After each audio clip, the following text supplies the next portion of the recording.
La femme avait passé des années dans le milieu criminel, elle était une chef que personne n'osait provoquer. Pourtant, ce n'est qu'aujourd'hui qu'elle apprit qu'elle était en réalité la fille biologique, perdue depuis longtemps, de la famille la plus riche du pays. Mais dès qu'elle franchit la porte de cette famille, elle trouva leurs comportements étranges, ses parents étaient restés à genoux toute la nuit à l'attendre. Alors qu'elle se demandait ce qui se passait, sa mère la saisit déjà par la main pour l'emmener à l'étage. Son père voulut porter ses affaires, mais la pierre qu'elle avait soulevée d'une seule main. Lui, il n'arrivait même pas à la bouger. À l'étage, elle vit deux chambres complètement différentes. Elle pensait que ses parents laisseraient la plus belle à la fausse fille, et la petite chambre pour elle. Elle allait même proposer d'elle-même de prendre la chambre secondaire. Mais son père arriva pour lui dire que c'était la fausse fille qui dormait dans la petite, et que la chambre principale lui avait toujours été réservée. Sa mère, de son côté, n'arrêtait pas de la pousser à entrer pour se reposer. Son père regarda leur comme s'il se rappelait soudain quelque chose, descendit en toute hâte. La femme trouvait tout cela de plus en plus étrange, elle venait de rentrer, n'avait aucun lien affectif avec eux, et au lieu d'être méfiant ou distant, il semblait presque paniqué à l'idée qu'elle soit là. Mais elle était trop fatiguée pour réfléchir davantage et s'endormit aussitôt. Le lendemain, elle fut réveillée par des coups pressants à la porte. La fausse fille l'appelait, lui disant qu'il fallait se dépêcher sinon ce serait compliqué.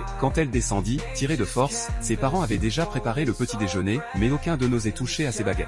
La fausse fille lui glissa à voix basse. « Assieds-toi, ne bouge pas trop. » À peine avait-elle parlé que la domestique entra. Les parents, très sérieux un instant plus tôt, devinrent immédiatement respectueux, comme s'ils voyaient leur véritable maître. La femme n'y comprenait plus rien, que ses parents s'habillent plus modestement que la domestique, passe encore. Mais pourquoi même la domestique semblait-elle être quelqu'un dont il devait avoir peur? Qui dirigeait réellement cette maison? Après le petit déjeuner, à la demande de ses parents, elle enfila l'uniforme scolaire pour aller en cours. Jamais elle n'aurait imaginé que la fille du milliardaire ne se rendrait pas à l'école en voiture de luxe, mais en moto. Elle en vint même à se demander, et quand il pleut, on fait comment? Arrivée à l'école, le caïd du lycée avança vers elle avec une tasse d'eau à la main. Elle crut qu'il venait lui chercher des ennuis, prête même à se battre. Mais il lança soudain son manuel sur la tête de la fausse fille et lui ordonna d'aller lui chercher de l'eau à exactement 45 degrés. La fausse fille n'osait pas protester et alla remplir la tasse. Comme la température n'était pas parfaite, le caïd lui jeta l'eau au visage. La femme ne put plus se contenir, elle demanda pourquoi la fausse fille avait peur d'un simple élève au point de ne même pas essayer de se défendre. La fausse fille, terrorisée, n'osa pas répondre. Furieuse, elle demanda au caïd de quelle famille il était pour se permettre tant d'arrogance. Quand il répondit qu'il était le fils aîné de leur domestique, elle resta pétrifiée. Ainsi, le caïd était le fils de la domestique.